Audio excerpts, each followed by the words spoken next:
Hello, hello, hello again. This is George F. Grundy II, your favorite veteran, and we're here at Vaughn, and we are doing our chess clinic. We have Mr. Robert Stamps, who is the instructor, along with his father, and they are actually in session now. So I'm gonna let you see them, and they got some words of wisdom and history for you today. So be prepared to learn next. So let's go here. Now it's on you. Hey, what's going on? This is Robert Stamps. This is my dad, Robert Stamps, and we're here at Vaughn, man, at 608 West Court Street, man. This is our second week in a row playing chess, using chess to help develop a life skills kind of a thing. Because my dad always says, if you fail to plan, you plan to fail. So chess is one of the games that really teaches you a lot in terms of putting together and executing. And right now I'm executing. Oh, it's your move. Okay. Yeah, Nah, see, that's not a good thing. Hey.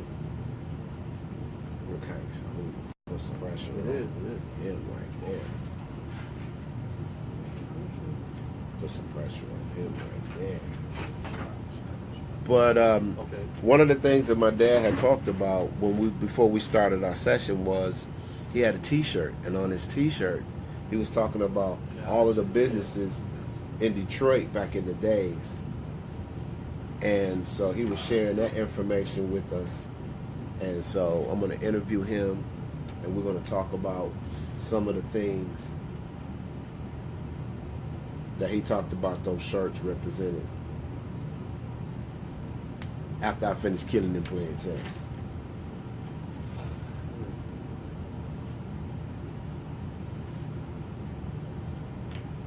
Oh, hey, that's not good.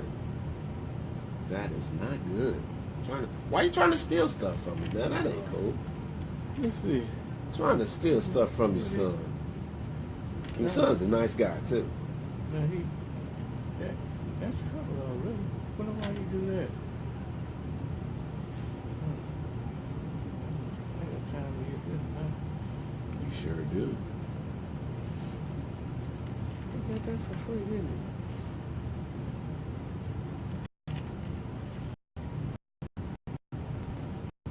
It looked free. He ain't getting nothing for free around here. Ain't no free chili. We'll take back that dog he thought he stole from us. There you go. When were you trying to do it? What time? Take this. All right. You still down a dog, kid. You can't trade and expect to win. Yeah. That ain't look bad. Now I gotta get air fight. Yeah, you need one real bad. Man, the dead man need a coffee. All right. Now let's see if we can't get him to move his feet a little bit on defense. On that.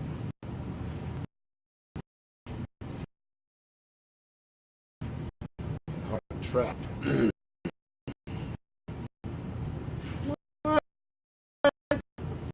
Trade. I'm not trading. I'm trying to.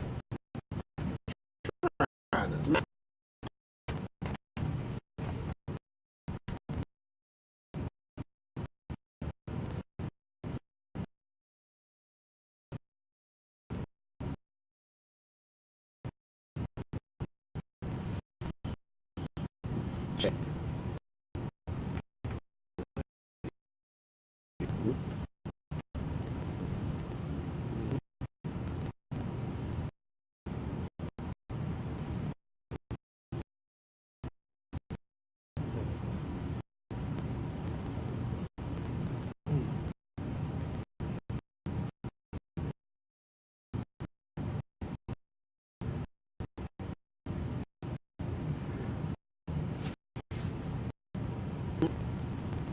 Oh. Do the pipe. Ron need the pipe. Run around there and fool around, lose this game because I didn't have the proper ventilation. That is not good. He did everything. Oh, it's now under control here. We don't have no problem, man. You want to turn him sideways? You want to turn him sideways?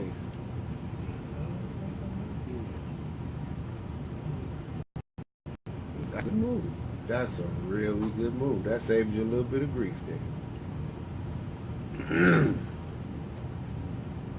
All right. Let's get behind him, y'all.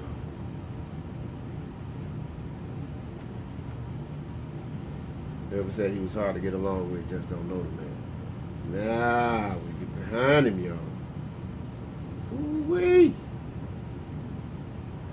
Get behind him, y'all.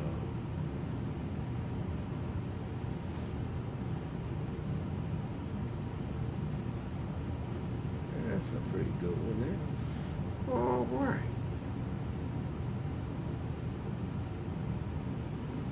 Man. We're on here. He hit high. We can make a trade. Wonder. You gotta be willing to trade right now. 2 rooks for a queen. Take that. You'll take that. Sure, I'll take that. 2 rooks for That'll work. All right. Gonna make you act right.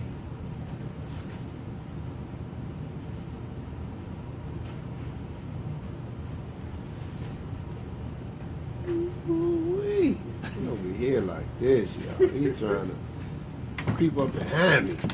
That ain't good.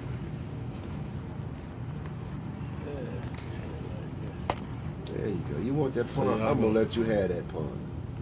So you got that pawn now. See that? Oh, here we go, You got that y'all. pawn. They down here playing chess. Yeah.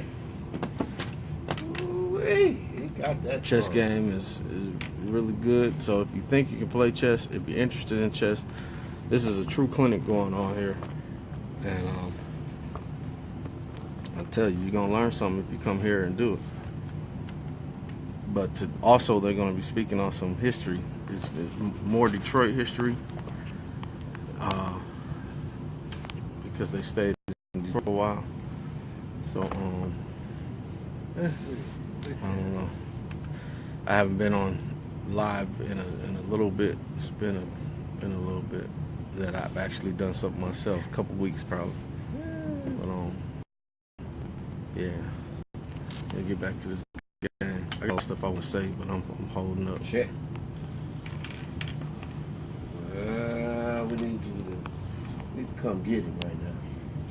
Uh-oh.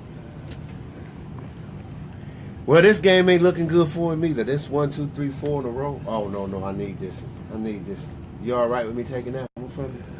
Okay. All right. So now, we're going to go ahead and do this interview now on the t-shirt that my dad, Robert Stamps, brought. My dad was born in 1933 in Mississippi. And after 1933, my dad will be 84 years old, June 13th. Yay! Yay! He still gets around, he drives, he does his own thing. I'm so proud of this guy, man. He's like one of the top 10 people I know. Anyway, we're going to go ahead and get to the interview.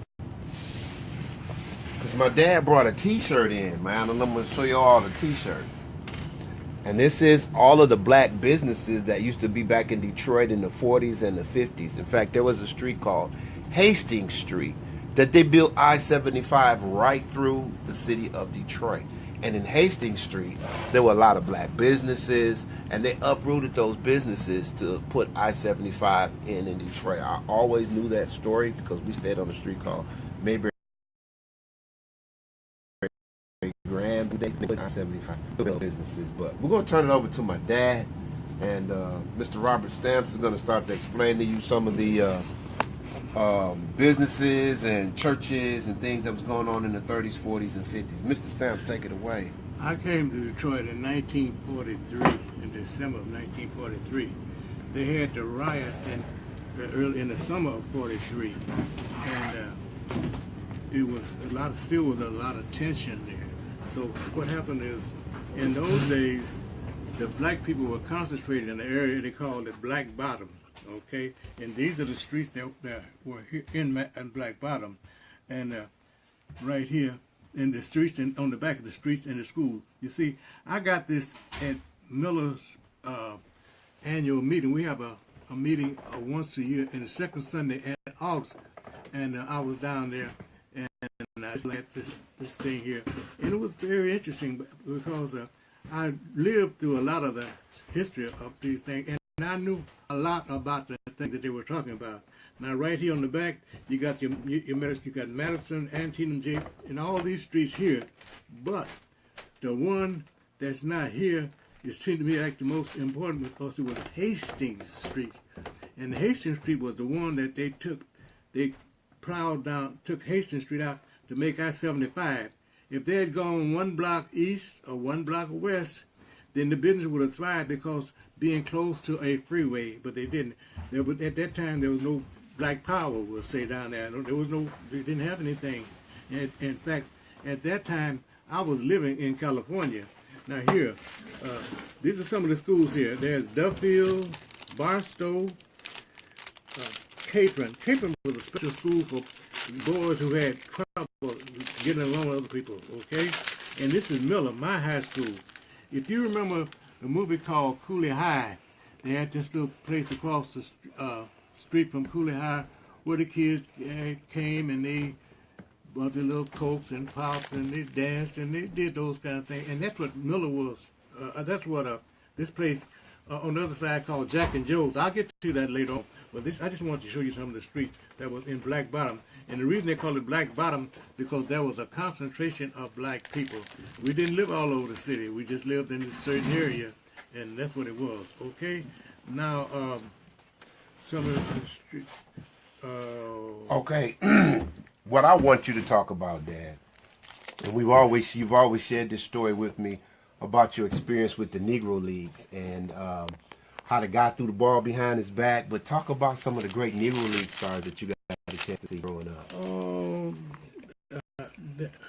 There was a guy.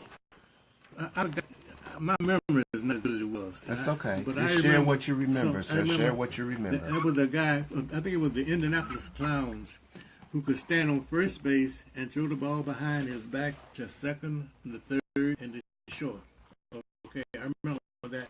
And there was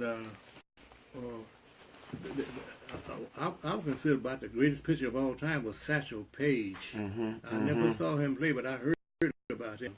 And then I heard about a lot of those players. But the thing about it is, black people weren't allowed him to league. Those guys, they knew who they was and what they could do, you know.